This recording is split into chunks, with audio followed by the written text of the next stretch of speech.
Buenas noches y bienvenidos a la antesala de las elecciones del 2020. Hoy hablaremos de dos estados claves en estas elecciones, Florida y Texas. Me gustaría aportarles un poquito de contexto antes de presentarles a mis dos invitados de hoy. El voto en la Florida será decisivo en las próximas elecciones debido a que las ciudades, tanto como Miami, viven poblaciones de diferentes países latinoamericanos. Estas han transformado social y económicamente a la ciudad.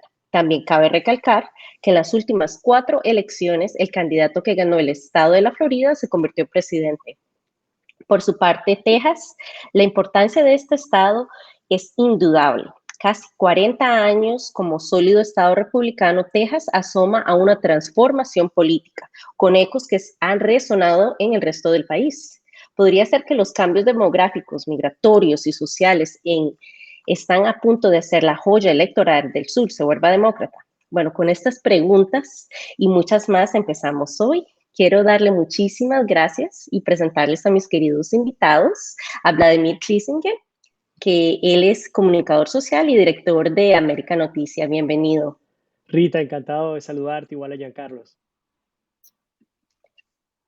Y claro, Giancarlos Estrada, que él es el presentador matutino de CBS ASTI. ¿Cómo están? Muy bien, gracias por tenerme. Claro, si no me equivoco, Vladimir está basado acá en la Florida y Don Carlos, claro, en Texas. Así es.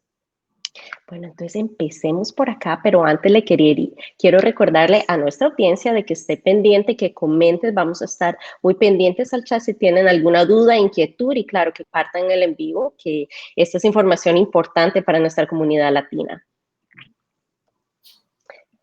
Vladimir, empezamos por usted.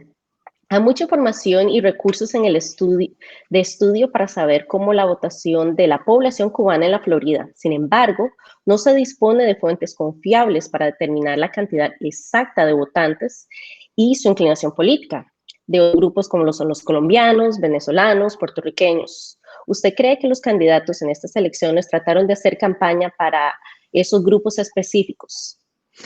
Sí, sin duda alguna, y no solamente en estas elecciones. Esta es una tendencia que se ha manejado en los distintos procesos electorales acá en los Estados Unidos, y no solamente a niveles como el presidencial. También lo vemos en las campañas para correr al Congreso, al Senado, entre otros.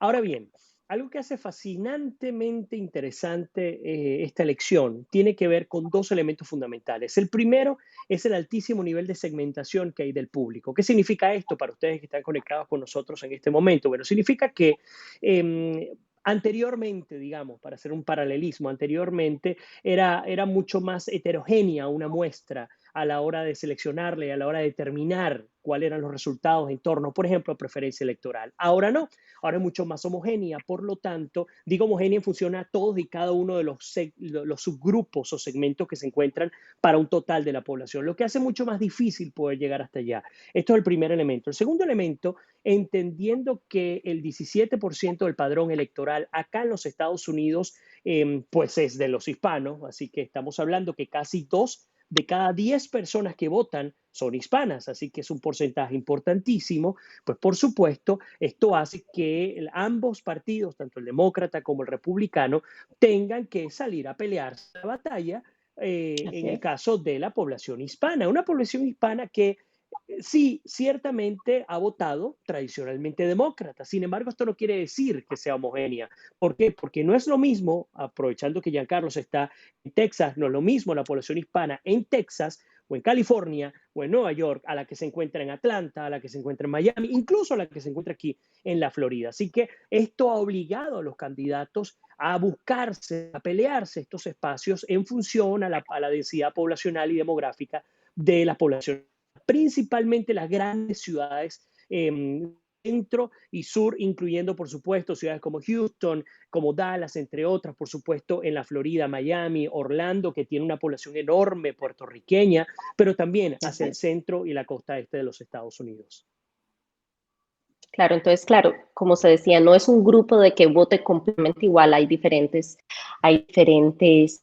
grupos de que votan diferente. Entonces, todavía no hay información, es lo que entiendo, pero sí se sabe de que los candidatos han ido a tratar de ganarse ese voto. Sí, información hay, Rita, información hay, estadísticas hay. Lo que pasa es que no sé si coinciden conmigo, pero hace 4 años nosotros nos comimos estadísticas, pero por completo. Prácticamente hubo una o dos encuestadoras que dieron como ganadora a Trump, la inmensa mayoría daban como ganadores a Hillary.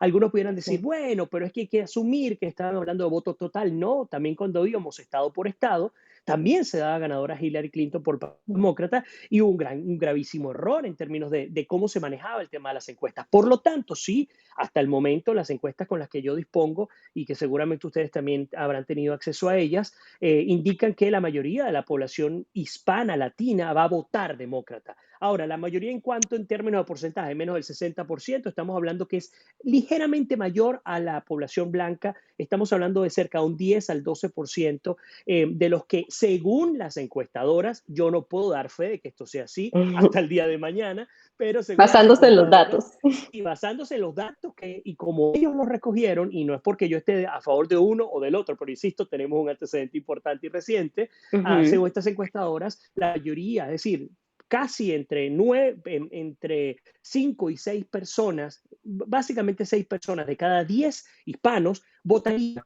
orientándose a la tendencia del vicepresidente Joe Biden. Así es. Bueno, John, pasando a Texas, sabemos de que Texas es el cuarto estado con la población más joven, debido a ciudades como Austin, como Dallas, como San Antonio, y los suburbios en estas zonas tienen que ser áreas cada vez más diversas. Esa juventud tiene un mayor nivel educativo o lo que estadísticamente es más inclinada a votar demócrata. ¿Cómo has visto este cambio? Pues al final de la votación anticipada, casi más de 1 millón de votantes menores de 30 años han emitido su voto. Eso es un récord aquí en el estado de Texas.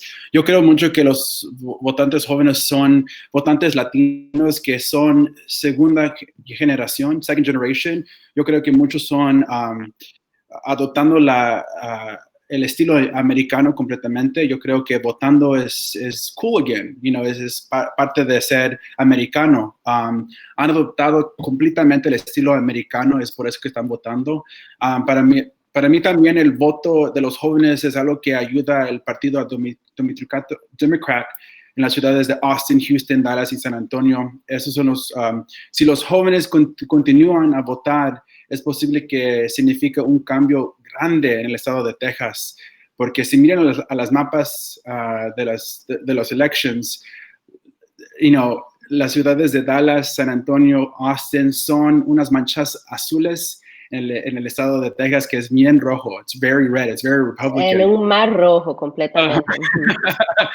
Pero a lo mejor si los jóvenes continúan en las elecciones votando, a lo mejor podemos hacer un cambio grande aquí en el estado de Texas, pero todo depende de lo que hacen en los años que vienen.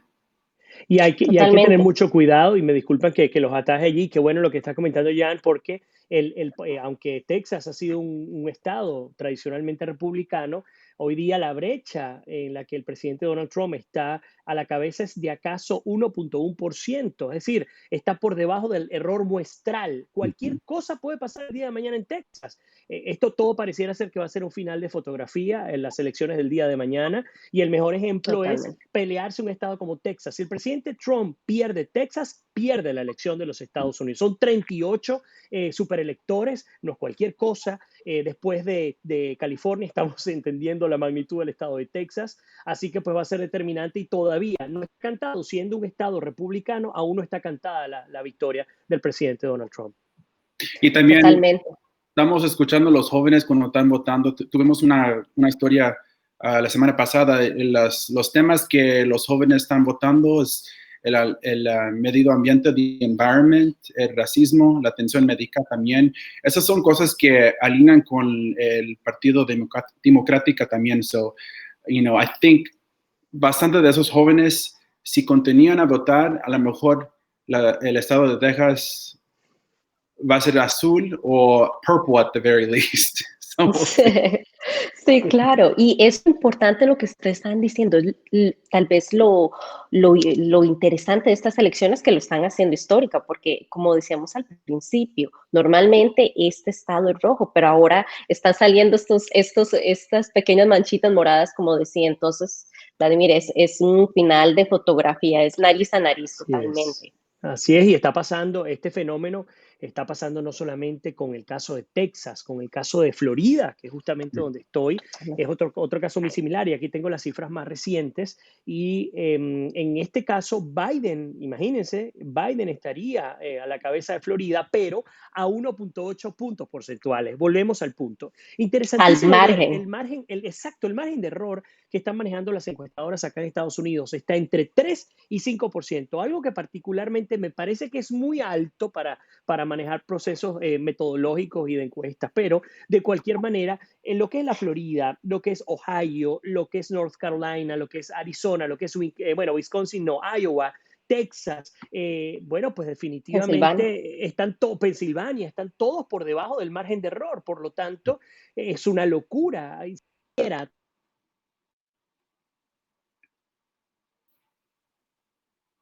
Ok. Ahora, Ok, disculpen. Lo que les decía, que sería una locura pensar siquiera en aventurarse a decir quién uno cree que va a poder ganar, porque sencillamente no está cantada. Por lo menos en los swing states, que cada vez son más grandes, ya pudiéramos hablar incluso de 11 estados de los 50 que hay. está súper peleado. Claro, y Vladimir, la ciudad, volviendo a lo que es Florida, en la ciudad de Miami es considerada afectuosamente, bueno, como la capital de Latinoamérica. Y debido a sus fuertes lazos con la región, ¿considera que esto ha influido en las elecciones actuales? Sí, siempre influye, pero no es determinante. A ver, influye localmente. Yo siempre he dicho esto a ver, afinar un poco cuál es la importancia del voto hispano. El voto hispano es muy importante, pero a mi modo de ver no es determinante y mucho menos cuando la gente no vota, porque eso es otro elemento importantísimo. Entonces, tienes un factor que es cuando no votan y otro factor cuando votan, pero representan 2 de los 10 que votan, ¿no? ¿A dónde quiero llegar? No creo que nuestra población hispana aún esté al nivel de poder terminar una elección. ¿Ha ocurrido casos? Sí, han ocurrido, pero no es así. Número uno. Número dos, determina en términos de voto y no de opinión pública. Es decir, nosotros tenemos una capacidad de incidir en donde tenemos mayor población. Por ejemplo, las ciudades de Texas, por ejemplo, las ciudades incluso en Washington, incluso en Nueva York y acá en la Florida, donde hay una población hispana lo suficientemente fuerte y funcional como para, en el caso de Miami, porque ni en Tampa ni en Orlando eso ocurre, pero en el caso de Miami sí, donde es determinante. En ese caso sí influye en términos de opinión pública, pero de resto no. Y el mejor ejemplo tiene que ver con pulsar lo que significaron los 2 debates presidenciales. En los 2 debates presidenciales, de los 3 que se debieron haber dado, solamente son 2. En los 2 nunca se tocó el tema hispano. Realmente no se tocó el tema hispano. Eso nos da a entender que en términos de opinión pública, la población norteamericana, sea del origen que sea, pero norteamericana, está preocupada y está atendiendo otros temas que tienen que ver más relacionado con el COVID, con la economía, con la guerra y con la globalización, entre otros temas.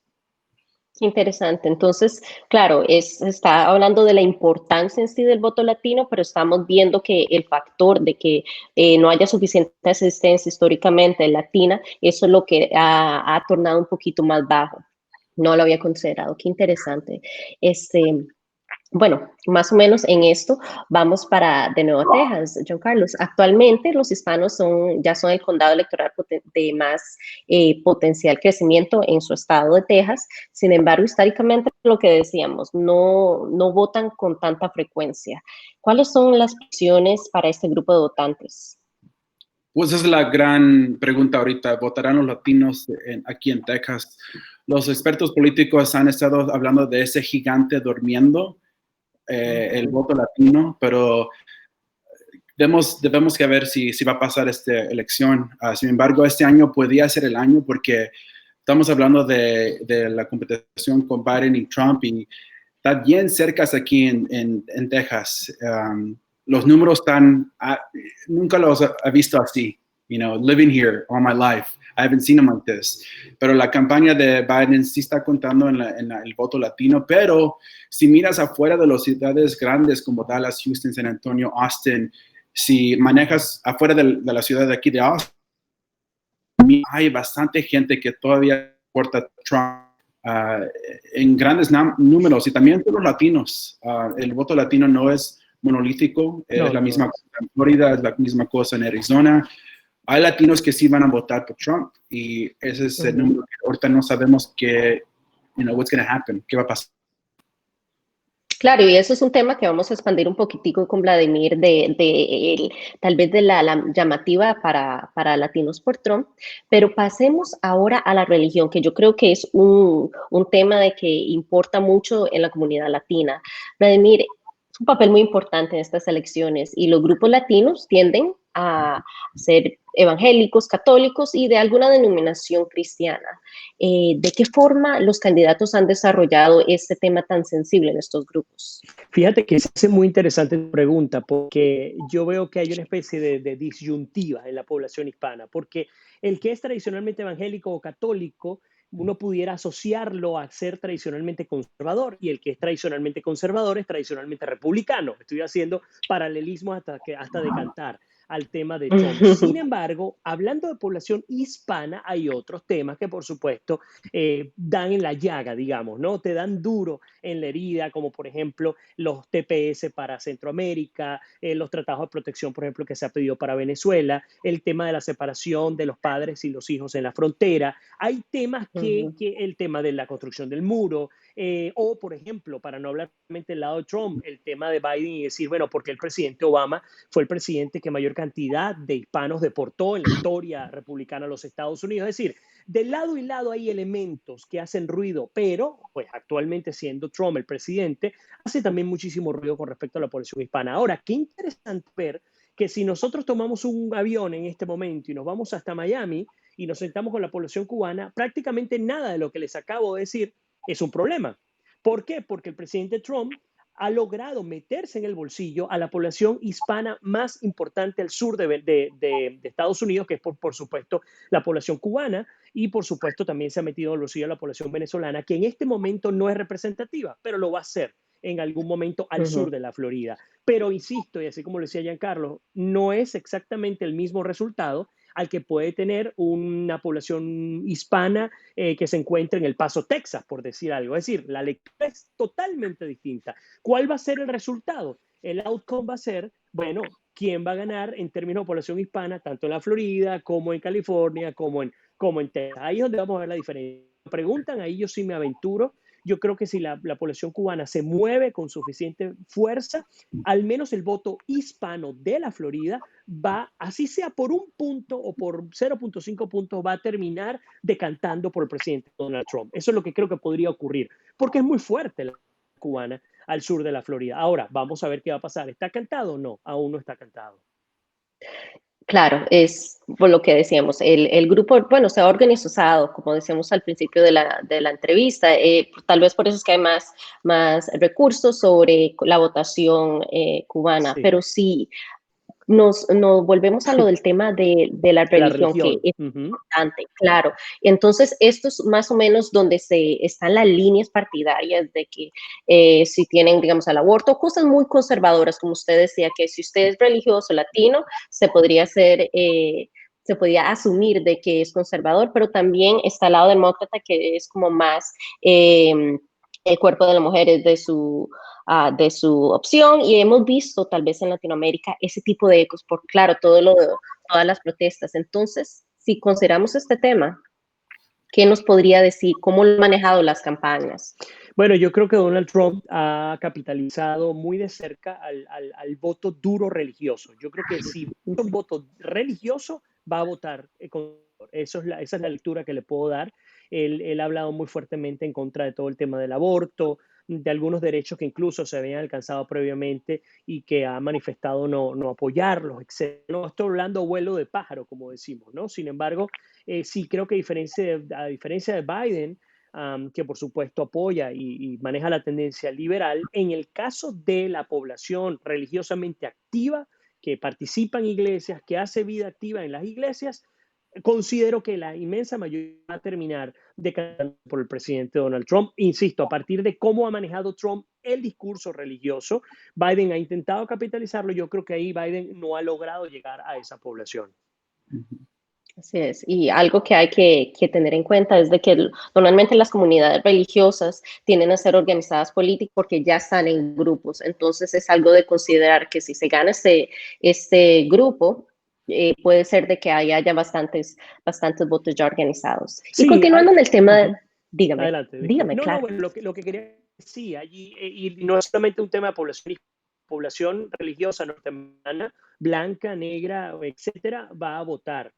Fundamentalmente las encuestas indican, y esto pasó así hace 4 años, va a votar fundamentalmente Trump. No digo que es la mayoría, pero sí es la mayoría. Pero eso es ese estrato de la población. Habría que ampliar el panorama. Estamos hablando de casi 130 millones de personas que pueden votar. Estamos hablando que esas 130 millones, 120 y tantas, ya votaron 95 millones de personas. Hay que ver la cara. Esto es Sí. histórico lo que estamos viviendo.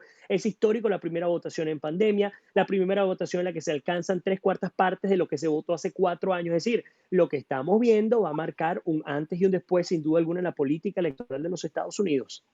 Totalmente de acuerdo. Estamos viviendo en tiempos históricos, o sea, el capítulo de historia que van a ver nuestros hijos va a ser así de grueso. Así es. Yo, Carlos, continuando con el tema de la religión y las libertades sociales, sabemos de que ha jugado un papel importantísimo en la historia de Texas. ¿Puedes explicarnos cómo ambos partidos tratan de ganar los votos en los ámbitos indicados? Pues esas dos cosas, la religión y las libertades sociales, normalmente llaman la atención a el votante republicano aquí en Texas, pero yo creo que este año es un poco diferente porque la pandemia que tenemos es la atención, ha capturado la atención de todos. Yo pienso que cuando gente van a votar, es algo que van a pensar sobre, y yo creo que la pandemia, el dinero que tienen en el banco, va a ser las dos cosas que yo pienso aquí en Texas que van a they're going to think about. Sí, y yo creo que, pero la cosa es sí, que Trump sí ha entregado republicanos, especialmente con el juez Amy Coney Barrett. Yo pienso que that was a big thing. Era una cosa grande que ellos querían, y tienen 3 jueces que son conservative. Mm-hmm. So he delivered, you know. Sí, exactamente. En las últimas notas ahí está, y eso fue una de las promesas que bueno, me gustaría tomar un momentico para darle gracias a las personas que nos están viendo, a Iber, a Carlos, a María Teresa, a Jacqueline Padilla, a Isabel, Valentín, Callita, que siempre está pendiente de nosotros, Heidi, y bueno, muchísimas gracias. Si tienen algunas preguntas, claro de que no las pueden dejar en el chat. Y vamos a hablar de la pregunta que habíamos dicho al principio. Entre los votantes latinos hay un apoyo hacia Trump debido a su carácter y personalidad. Y muchos hombres latinos se sienten identificados con esta imagen de hombre fuerte, y algunos dirían con matices machistas. Díganos, ¿qué nos puede decir al respecto de esta imagen del presidente? No sé, mi lectura es distinta. Yo creo que mucho más ha calado su imagen en la población blanca norteamericana, que pensar que ese haya sido el elemento determinante para que una población importante dentro de los hispanos se oriente a votar por Trump. El acceso que he tenido a hispanos republicanos fundamentalmente me hablan del tema económico. Y el tema económico, entendiendo a las empresas, muchos de ellos tienen pequeñas, medianas, y algunos, pocos, tienen grandes corporaciones, o si no, se han visto beneficiados por algunas políticas, sobre todo la de repatriar los capitales en algunos países de Asia a los Estados Unidos. Yo creo que eso ha sido fundamental. Yo no creo que se haya centrado en la manera en la que Trump imprime su política. Y aquí quiero aclarar algo. Hace una semana, fíjense que estuve conversando con una persona que quiero mucho, y él me decía que estaba en una ciudad acá al norte de la Florida, y me comentaba que él se detuvo en un semáforo, Y en ese semáforo, cuando se detuvo, vio a unas personas manifestando a favor del presidente Donald Trump, cosa que está muy bien, hasta allí. El hecho es que estas personas iban caminando con grandes banderas del presidente Donald Trump y la inmensa mayoría iban armados con AK-47, con distintos tipos de armamentos. Yo no soy una persona que públicamente haya criticado al presidente Trump. De hecho, siempre en los puntos en los que he coincidido con el presidente he salido a decir, hey, qué bueno que ha hecho esto, qué bueno que ha hecho lo otro, igual cuando me ha tocado criticar a Biden. Es decir, si hoy fuera la elección, y pongo el punto sobre la I porque para que no entendamos mal, si hoy fuera la elección y me tocara votar en este momento, probablemente yo votaría a Trump. Sin embargo, eso no quita que, lamentándolo mucho, haya empañado, en cierto modo, la campaña republicana. ¿Y por qué? ¿Qué sentido tiene en un país civilizado, en un país donde la institucionalidad y la república han demostrado con creces ser fuertes y funcionales? ¿Qué sentido tiene ver un grupo de individuos armados, fuerte y pesadamente armados, en un semáforo haciendo campaña por un presidente? Eso no es lo que yo quiero para este país. Eso no es lo que yo quiero para su gente. Porque si algo ha caracterizado al ciudadano norteamericano es el respeto y el amor por el otro, no importa la que tenga, no importa la creencia política que tenga. Por lo tanto, el ver al vecino como tu enemigo porque no comulga con tu opinión, pues si yo comienzo a convertir eso en una práctica constante, señores, nos vamos vamos a retroceder a niveles de Cuba, a niveles de Venezuela o a niveles mucho peores, porque podemos irnos a la Rusia comunista, podemos irnos a Corea del Norte. Entonces, ante esa realidad, hablando de lo que comentabas de la manera en la que el presidente Trump lleva su campaña, hay que tener mucho cuidado, porque yo entiendo que el estilo disruptivo, el estilo de la antipolítica vende y ha funcionado. Yo le entiendo ese estilo, pero a veces llega un punto en el que uno comienza a dañar el sistema. Y en ese punto, nosotros como periodistas tenemos la obligación de decir, ya va, aquí hay que poner las cosas donde se tienen que poner, hay que tener cuidado, porque Claro. por encima de un candidato o de un partido, y esto va para ambos, porque ambos partidos han hecho mucho daño en estas elecciones, ambos han destinado millones de dólares para mostrar cómo el otro es el peor. No como yo soy el mejor, sino como el otro es el peor. Entonces, Una creo que táctica nosotros tenemos la común. obligación, sí, la obligación de seguir cultivando las buenas prácticas que han llevado a ser este país el primer país del mundo. Y no podemos permitir que se nos vaya de las manos por peleas entre grupos de poder que quieren controlar, pues la Casa Blanca, el Capitolio o lo que corresponda. Claro, me encanta el mensaje, bueno, o por lo menos lo que yo entiendo de esto es de que aunque su vecino no tenga la misma ideología que usted, no hay necesidad de decir, es mi vecino, yo iba y le pedía azúcar, o yo iba y le llevaba el perrito cuando se le escapaba. Es las elecciones y tenemos que recordar de que no todo el mundo piensa igual que nosotros, no todo el mundo tiene los mismos valores que nosotros tenemos. Sin embargo, son nuestros vecinos, son nuestros profesores, nuestros policías, personas que trabajan con nosotros, viven con nosotros, y que la armonía tiene que reinar durante las elecciones y después de las elecciones, porque eso es lo que nos ha hecho que un país sea tan grande y ha llegado a donde haya llegado. Así que es muy importante recordar esto, especialmente en estas elecciones históricas. Después aquí, de ese punto, debe decir que este fin de semana aquí en Texas tuvimos un problema con un autobús de Biden-Harris. Yo no sé si miraste las noticias, pero partidos de Trump que estaban en camiones que intentaban enfrentar el autobús de Biden y Harris, y ahorita el FBI está mirando este caso, lo que pasó aquí en Austin.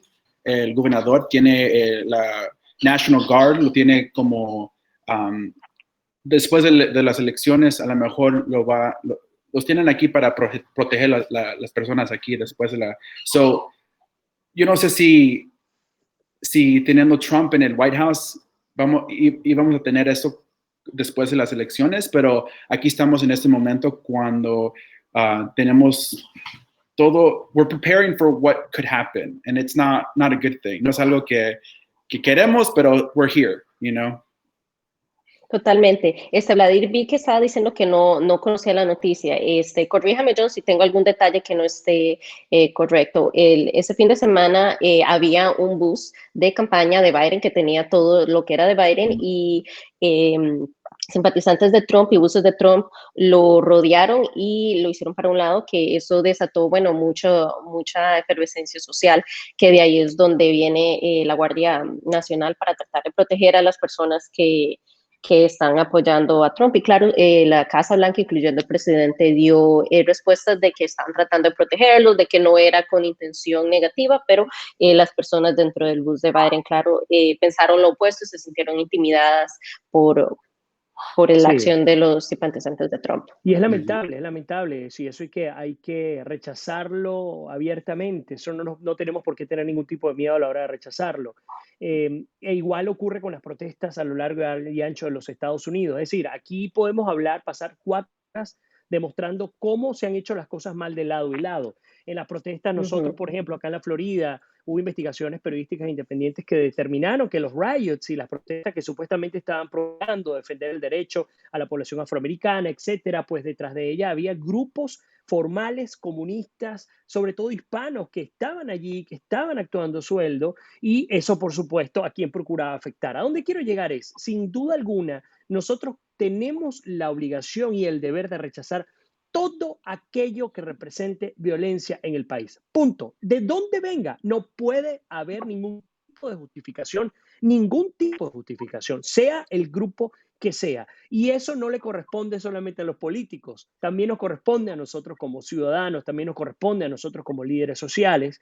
Bueno, rechazar esto, porque sin duda alguna lo que no terminamos de entender es que si no lo hacemos, pues podemos terminar como por ejemplo está Chile en este momento. Chile, por tratar de pasar un guante con guante de seda, atender a las protestas, pues permitió que durante un año pasara lo que pasó y miren lo que está ocurriendo hoy día en términos de caos. Y con el tema de la parcialidad miren, yo les coloco este ejemplo, un cristiano dijo este domingo, una iglesia americana, dijo, looks like we are not United States, we are not anymore United States of America, we are divided States of America. So, es muy triste cuando tú escuchas eso, porque es que no es el punto, justamente el punto determinante, si fuera de muchos, somos uno, out of many one. Eso es algo que conocemos nosotros muy bien acá en Estados Unidos. Entonces, qué interesante cuando él hizo esta reflexión, hizo una oración sobre el país, que me encantó esa oración, y antes de hacer la oración hizo la reflexión. ¿Qué somos nosotros? ¿Estados Unidos de América o Estados divididos de América? Y esa respuesta, usted que nos está viendo en este momento, es quien tiene el deber y el derecho de responderla. Porque si usted reside acá, usted es el que tiene que dar a entender y el que tiene la oportunidad de expresar cuál es su deseo. ¿Nos plegamos a la violencia? ¿Nos plegamos a la parcialización, la polarización política? ¿O pues decidimos que el país vaya por encima de todo lo demás? Hacia allá es donde tenemos que caminar. Claro, como decíamos, hago un llamado a que todo el mundo esté en paz, en cordialidad y que hagamos la fiesta cívica simplemente siempre con paz, con orden y haciendo lo que necesitamos hacer para no tener actos violentos. John, vamos a dar un poquitico a lo que es en Texas. Millón de personas han votado anticipadamente. En Texas, si no me equivoco, es el primero o el cuarto estado donde empezó la votación anticipada. Según CNN, estos datos. ¿Nos puedes decir a qué crees que se debe esto? Pues yo creo que tradicionalmente es bastante difícil a votar aquí en el estado de Texas, pero miro a mis amigos de Nueva York, Florida y otros estados que han votado apenas la semana pasada, pero yo voté casi 2 semanas pasadas con mi esposo. Un fin de semana fuimos y votamos, era bien rápido, it was really quick. Pero al principio del verano, pero lo que pasó es la pandemia. El gobernador Abbott extendió la votación anticipada 2 semanas y yo creo que bastante gente está aprovechando de eso, lo que pasó. Pero lo que está pasando aquí en Texas, el voto de correo, es bastante fácil, no es fácil para entregarlo. El gobernador solamente permitió una entrega por condado, es bastante difícil a mandar su boleta personalmente. So, you know, it's good, but it's also bad. I mean, it's both ends. that's what we're seeing here. Lo que estamos viendo aquí Sí, en Texas. es una espada de doble filo porque hay, Texas, como sabemos, es un estado inmenso y claro, hay mucho terreno por ir y puede ser de que comunidades aisladas no puedan tener acceso a estos lugares, a los precintos para votar y eso haga que en realidad no lleguen a hacer su voto valer, que eso se ha visto en votación. ¿Qué cree que fue alguno de los beneficios de esta medida del gobernador? Beneficios. Del gobernador, yo pienso que extendiendo la votación anticipada, era algo bueno, pero a hoy, como en Harris County, hay Republicans que están discounting, están como, quieren tirar los boletas, 135,000 boletas de valer. Que personas han votado already. So we're seeing aquí en Texas que hay personas que quieren todos que tengan una voz, pero también hay personas que no quieren todo eso, que no quieren que cada persona tenga una voz en lo que pasa mañana. So, está contendida esas boletas. Uh-huh. Qué interesante. Sí, hay algo que quiero puntualizar rápidamente, Rita, que comentaste al principio de la pregunta con Texas, que se trataba de 1 millón. Realmente ya han votado 9 millones de personas en Texas. Importantísimo. Imagínate que para el viernes pasado, estamos hablando que ya estamos a lunes, habrá que ver las cifras, ¿no? Pero para el viernes pasado ya habían superado la votación total adelantada del 2016. El 2016 poco más de 8.3 personas. Imagínense. En Texas, de manera adelantada, ya para el viernes iban 9 millones. Así que, insisto, es histórico este proceso de votación adelantada. Que unos son enviados por correo, hay que entender, la votación adelantada consta de 2 distintas maneras o metodologías. La primera, enviar el voto por correo, y la segunda, ir a los centros de votación y votar de manera adelantada. Claro, que eso es lo que estamos diciendo, lo interesante de estas votaciones y bueno, nosotros como periodistas poder ver esta votación y poder reportar en estos cambios históricos, porque normalmente la votación no es algo muy que la gente quiere decir, sí, es votación, o se me olvidó, voy al trabajo, pero como es algo de que está tocando todas nuestras vidas en diferentes aspectos, no hay manera de escaparlo, la gente está votando y está interesada en la política nuevamente como en tiempos pasados, así que es completamente interesante saber cuál va a ser el desenlace de todo esto. Gracias. Bueno, Vladimir, una pregunta que me parece muy importante es a que han ganado simpatizantes la retórica anticomunista de Trump para grupos nicaragüenses, que es algo muy, muy de la Florida, porque como hablamos de los diferentes grupos que se sienten, especialmente en Miami, grupos nicaragüenses, venezolanos, cubanos, ¿cuál es su opinión sobre esto? Sí, sin duda.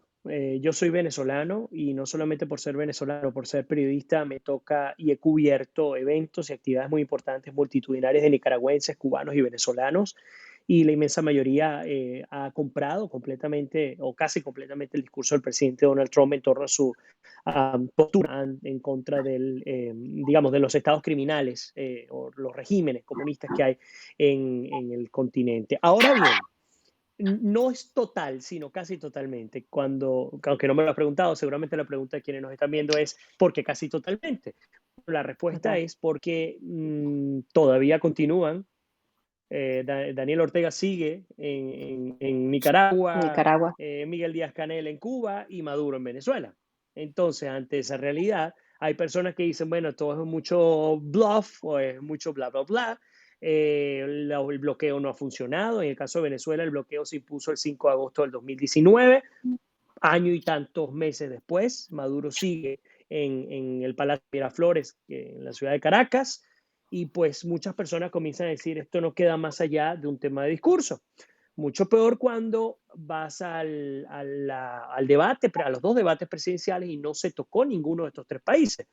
Algunas personas me decían, bueno, no se tocó porque se está hablando de la política doméstica de los Estados Unidos. Yo decía no, porque se habló de China, se habló de Rusia, se habló de Ucrania, se habló de otros países. Entonces, ante esa realidad, no, sin duda alguna, el foco está en otro lado. Por lo tanto, creo que hace que no la totalidad, digamos, de estas poblaciones estén completamente convencidas de la efectividad del discurso. Al menos en términos de discurso, sí, cala. En términos de la comparación del discurso con los hechos, ahí es donde vienen, digamos, las diferencias, sin desconocer lo que sí se ha logrado en términos de sanciones específicas, persecución a personeros de los regímenes nicaragüenses, venezolanos, etcétera. Más allá de eso, en términos reales, aún sigue la población sufriendo las consecuencias de las dictaduras en nuestro continente.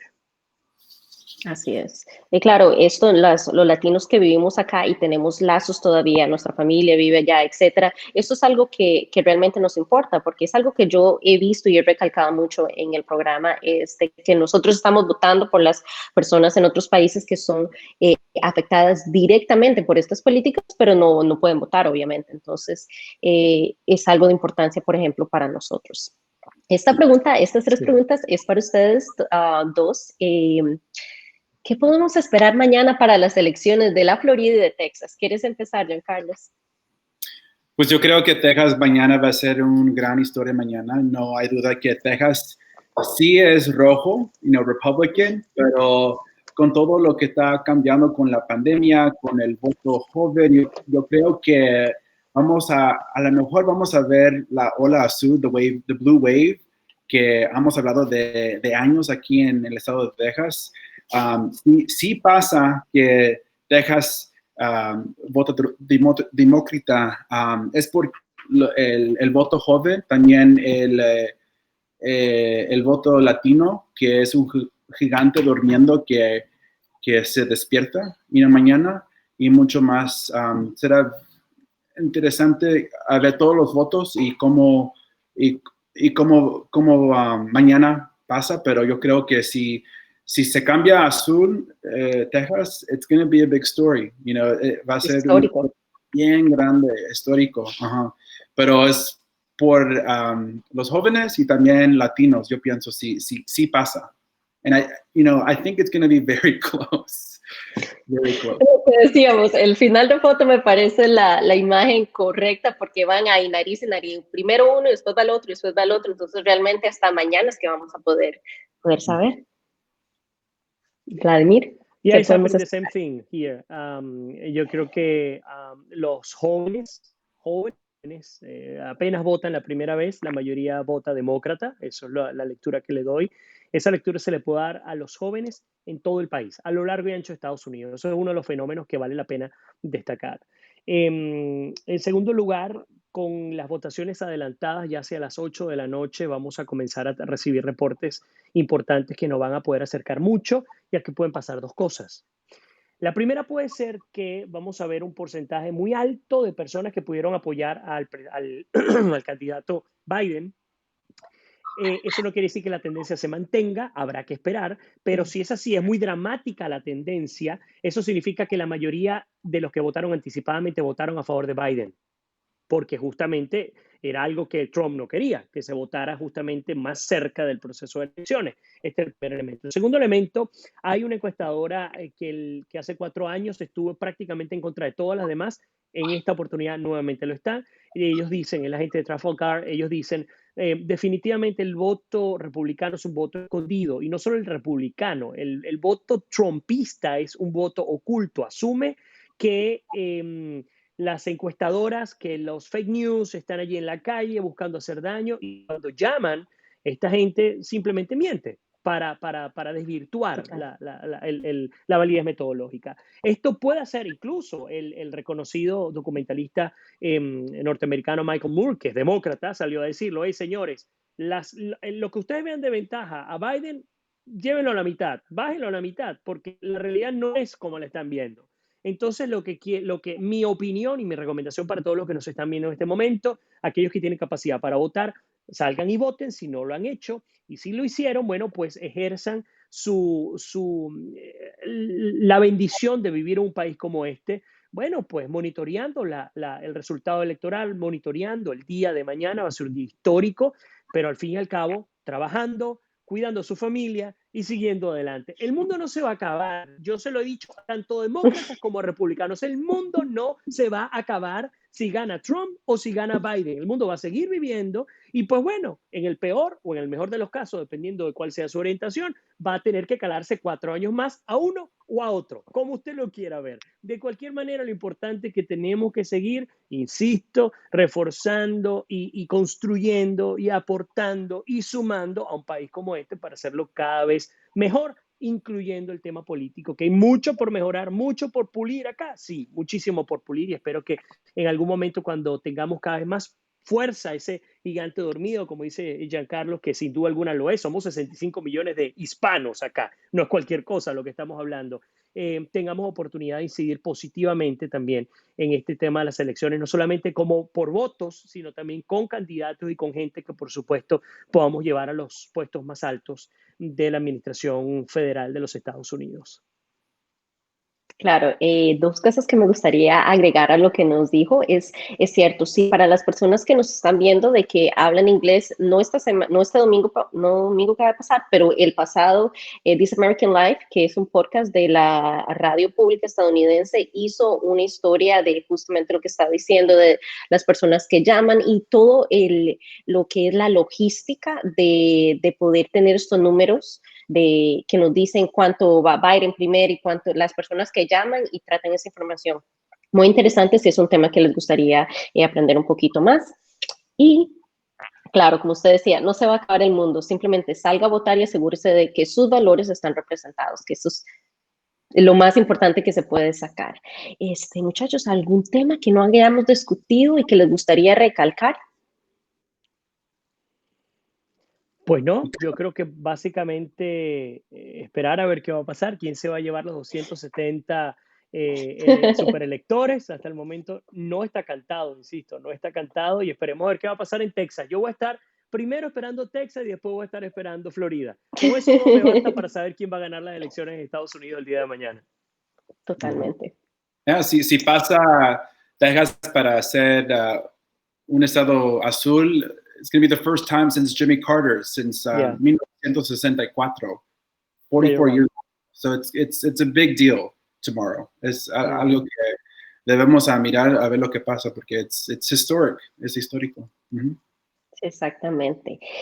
Bueno, les quiero decir, bueno, a toda la audiencia, muchísimas gracias. Y si me podrían decir dónde los pueden encontrar, si quieren saber de su trabajo y de todo lo que hacen y su labor, dónde los pueden encontrar. Bien, Carlos, adelante. Bien, Facebook, it's Giancarlos Estrada, CBS Austin. Y luego Instagram también es Mr_JCE. Pero también si pones Giancarlos Estrada Austin, lo puedes encontrar.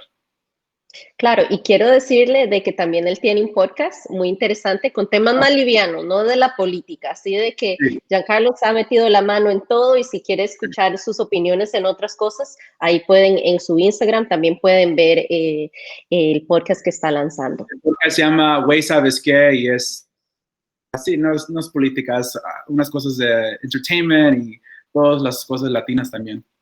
Sí, un poquito más liviano, porque ahora después de estas elecciones yo creo que todos vamos a necesitar un poquito de relajar el paladar.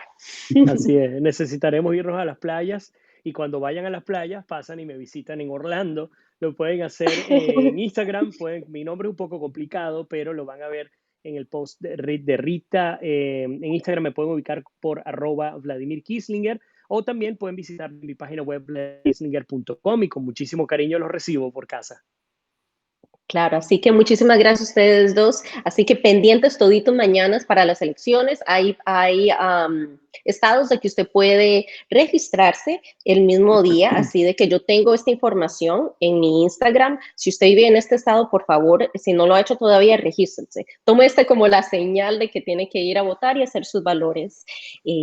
Su voz oír, el voto latino. Así que muchísimas gracias a todos los que nos sintonizaron y nos vemos la próxima semana. Muchísimas gracias, muchachos. Gracias a ti.